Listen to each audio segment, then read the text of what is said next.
논리적 경험론을 보도록 하겠습니다.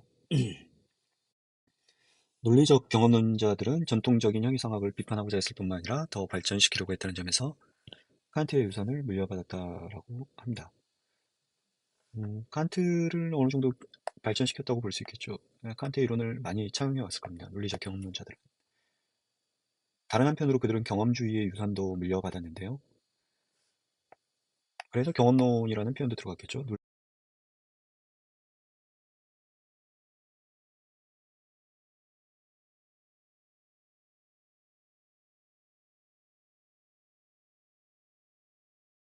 논리학의 통을 통해서 경험론의 기본적인 생각들을 체계화하기 때문에 논리적 경험론이라고 합니다.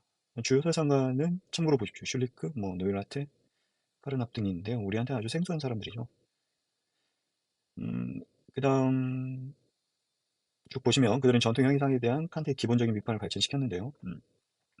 칸트가 형이상에서 합리적이지 못한 요소들을 제거하고자 했던 반면에 이성의 월권, 순수 이성 비판이라는 책 있잖아요. 네. 순수 이성 비판이라는 책이 순수 이성을 법정에 세우겠다는 얘기였거든요. 순수 이성을 법정에 세워서 그 순수 이성의 한계가 무엇인지, 이성의 올바른 사용을 위해서 그랬습니다. 이성의 올바른 사용은 이제 기존의 논리학들이 너무 합리적이지 못하게 사용됐다 이거죠. 제거하고자 했던 반면에 논리적 경험론자들은 형이상학을 완전히 없애려 했습니다. 중요한 건 아니고요. 넘어갑시다. 이들은 논리학의 도움을 빌어 형이상학적 명제들을 분석하고 그 명제가 의미가 없는 것, 이 부분 중요한데요. 의미가 없는 것임을 증명하려 했다. 우리는 증명하진 않습니다.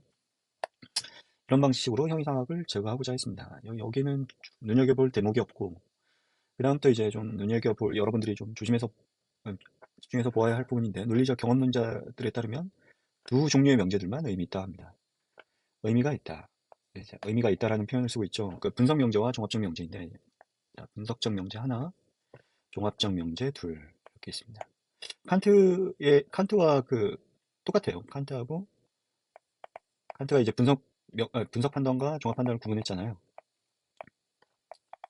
그거랑 똑같습니다. 다만 판단 기준이 약간 다른데, 그걸 의미를 가지고 판단한다는 거죠. 이 구분 기준이 의미 가지고 한다는 겁니다. 분석적 명제는 필연적으로 참여해요. 똑같아요, 이거는. 종합적 명제는 경험적으로 검증될 수 있을 때에만, 의미를 갖습니다. 다시 말해서 그 명제가 참인지 검토할 수 있을 때, 자, 의미를 갖는다는 말은 여기서도 나오죠. 예. 경험적으로 검증될 수 있다. 경험적인 검증 가능성. 그것은 참인지 검토 가능한가입니다. 예컨대 절대자는 25시에 식사를 한다는 명제는 검증할 수 없기 때문에, 검증할 수 없다는 말은 무슨 말입니까? 참인지 판단할 수 없다. 검토할 수 없다. 라는 뜻입니다. 그래서 의미가 없습니다. 의미가 없는 명제. 이 경우에는 이제 분석적 명제에 해당하지도 않죠. 절대자는 25시에 식사를 한다. 이게 불필요한 형이상학적 명제들이라는 거죠. 근데 이런 명제는 없습니다. 이런 명제를 주장했던 학자는 없습니다. 계속해서 볼까요? 이것이 바로 의미에 대한 경험주의적 기준이다. 논리적 경험주의자들의 기준이겠죠. 의미에 대한. 의미가 있느냐, 참인지 검토할 수 있느냐. 따라서 모든 의미 있는 명제들은 분석적이거나 종합적이어야 하는데, 분석적이라면 필연적으로 참일 것이고요. 종합적이라면 검증 가능해야겠죠. 참인지. 그렇지 않은 명제는 의미가 없는 명제이다. 여기는 보시면은 의미가 없는 명제다. 혹은 의미 있는 명제들이다. 이렇게 구분하고 있죠. 논리적 경험주의자들은. 이 사람들의 목적은 형이상학적 명제를 제거하는 데 있기 때문에 이렇게 봅니다. 첫 번째 예시를 든 게 이제 해겔이죠. 해겔의 참은, 진리는 전체이다. 참은 전체이다. 원래 진리라고 번역했는데요. 이 사람은 좀 이상하게 쓰죠.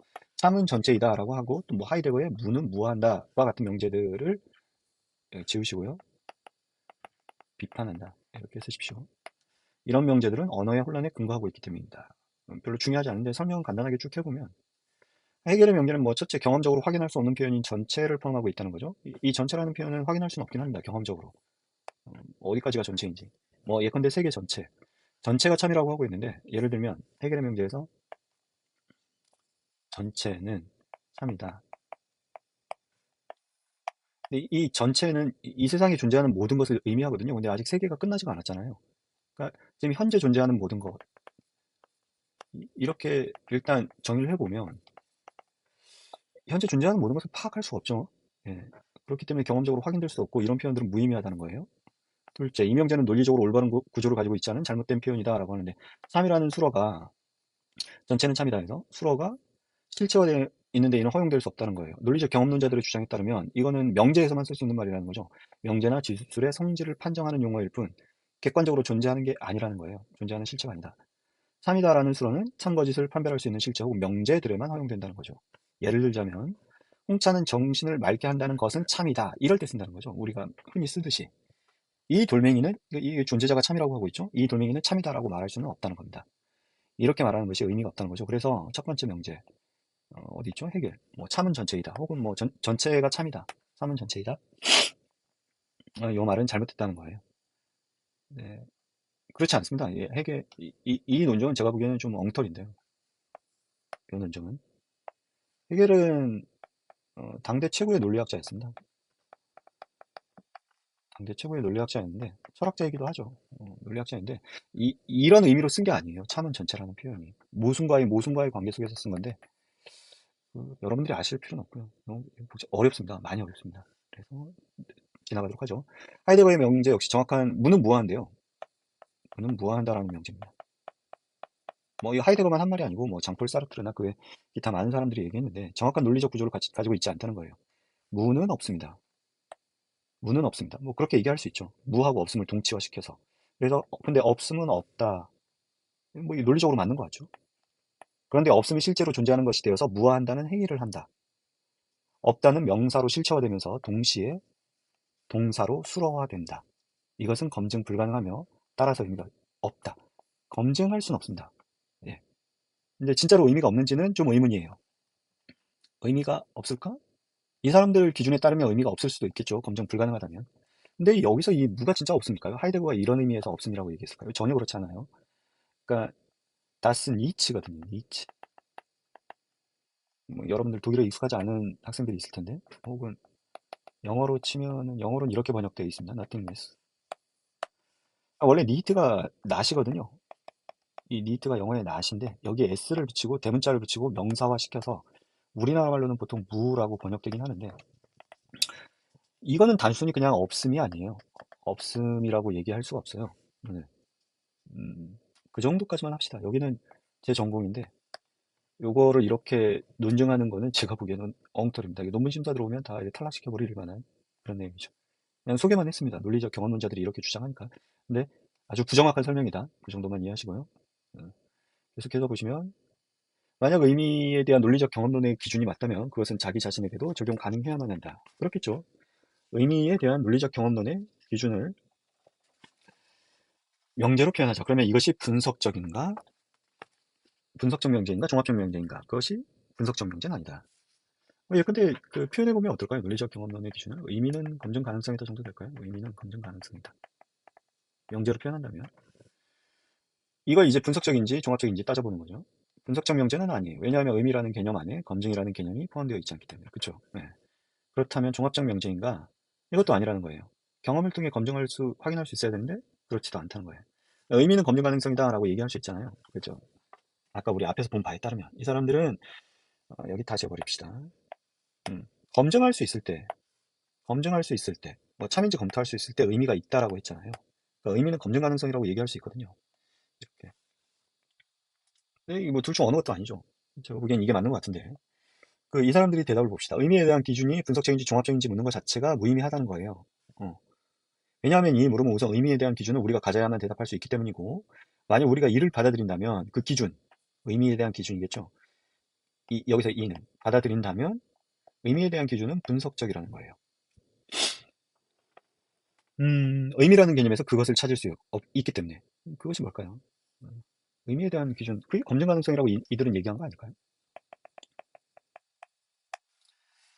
그 다음에 봅시다.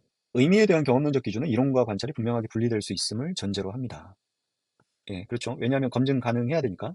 그러나 그런 분리는 엄격하게 이루어질 수는 없다는 게 이제 보통 반론이죠.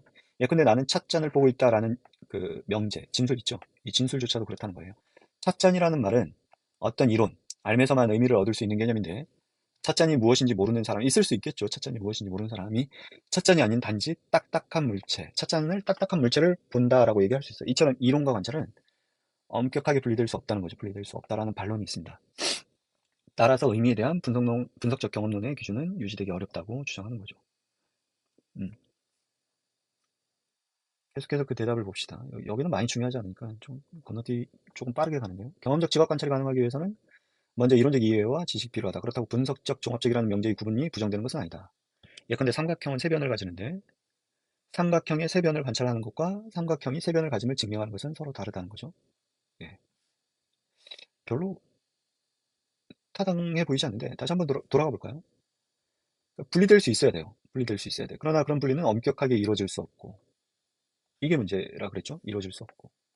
예컨대 나는 찻잔을 보고 있다라는 진술조차도 그렇고 찻잔이란 말은 어떤 이론에서만 의미를 얻을 수 있는 개념 혹은 어떤 상황에서만 찻잔이 무엇인지 모르는 사람은 찻잔이 아닌 단지 딱딱한 물체를 본다.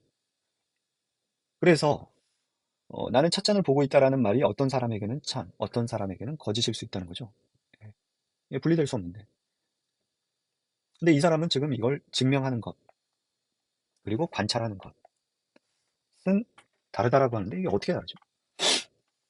관찰하는 건 그냥 쳐다보는 건가요? 단순히 이제 바라보는 것인가? 바라봄. 단순한 바라봄.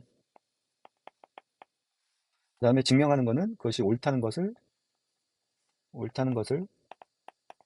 뭐 검증하는 일인가요? 이렇게 정의할 수 있나요? 이거 두 개는 물론 다르긴 하죠.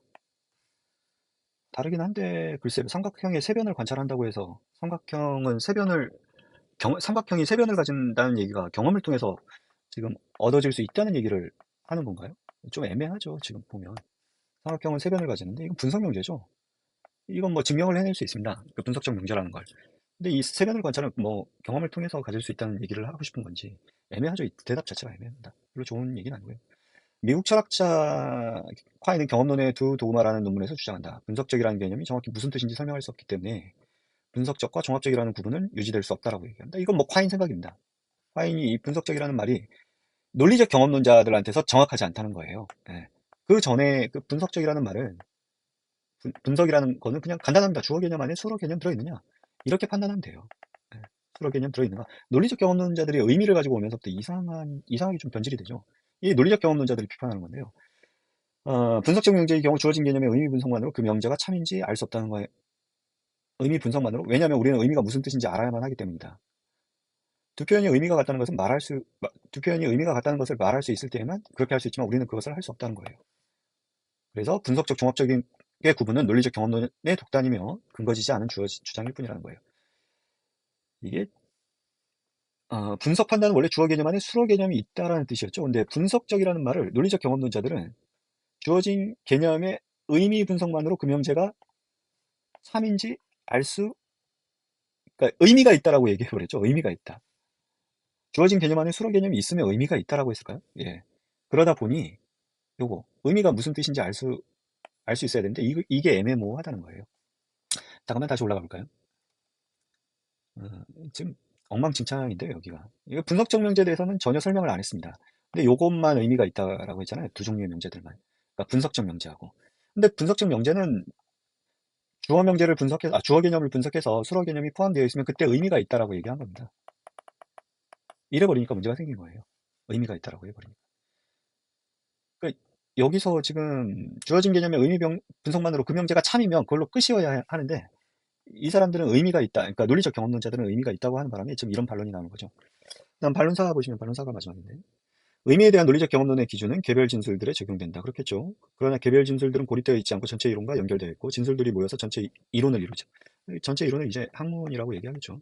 종합적 명제의 경우 그것이 경험적 지각 관찰과 모순이 된다면 틀렸겠죠. 그러나 이는 단지 전체 이론을 이루는 가설들 중 하나가 틀렸음을 보여줄 뿐이지 전체 이론이 틀렸음을 증명하는 건 아니에요. 그건 그렇죠. 그 진술이 틀렸다면 그 체계 안에서 다른 진술로 대체하면 됩니다. 그렇겠죠. 네. 하나의 가설은 논리적인 규칙을 표현하고 있다. 만일 논리적인 규칙들이 경험에 의해 수정될 수 있다면 분석적 진술들은 존재할 수 없다. 갑자기 분석적 진술이 왜 튀어나올까요? 분석적 명제에서 논리적 규칙들을 분석하기 때문이다. 이 반론 역시 이거는 뭐 중요한 건 아니고요. 네. 경험에 만일 논리적인 규칙들이 지금 지금 이 사람이 이 전체 반론이 이해가 가시는지 모르겠는데, 전체 이론이 있어요. 어떤 뭐 명제 1번, 2번, 3번, 4번 있습니다. 쭉 있습니다. 근데 이 중에 하나가 틀렸다고 보자는 거예요. 여기서 하고 싶은 얘기는. 근데 그럼 뭐 이 전체가 틀렸느냐? 아니라는 거죠. 이것만 대체하면 가능하다는 거죠. 그러니까 전체적으로 틀린 건 아니라는 거예요. 근데 이로부터 뭐 어떤 법칙들이 도출된다는 거예요. 그것들이 바로 분석명제라는 거죠. 근데 이걸 틀렸다고 해서 전체가 틀렸다고 얘기하면 논리적 경험론자들이 그랬잖아요. 아까 뭐 무는 무한다고 전체는 참이다. 무하고 전체 얘기했었죠. 그 얘기하면. 근데 이 사람이 볼 때, 콰인이 볼 때는 이 하나의 가설 자체가 논리적 규칙을 포함하고 있는데 법칙이나 만약 논리적 규칙들이 요런 것들 이렇게 해서 수정될 수 있다면 분석적 진술들이 존재할 수 없음을 얘기하는 거예요. 경험에 의해서 수정될 수 있기 때문에. 경험과 독립적으로 분석적 명제들은 성립하잖아요. 근데 수정될 수 있다면은 이 법칙이 성립하지 않는다는 거죠. 그래서 분석적 명제에서는 그래 그렇게 해서 분석 명제가 유지될 수 없음을 지금 비판하고 있는 겁니다. 분석적 명제가 존재하지 않는다라는 걸. 근데 이것도 제가 보기에는 엉터리입니다. 예. 반론할 수 있는데 또 넘어가시죠. 예. 오늘 수업은 요 정도까지 해서 마치겠습니다. 자연과학주의 철학의 종말은 보지 않는 걸로. 이게 콰인의 이론이거든요. 우리는 뭐 철학 얘기하는 건 아니고 선험적 인식 얘기하고 있으니까요. 거기까지만 여러분들 이해하시면 되겠습니다. 논리적 경험론도 좀 가볍게 해보도록 하세요. 수고하셨습니다.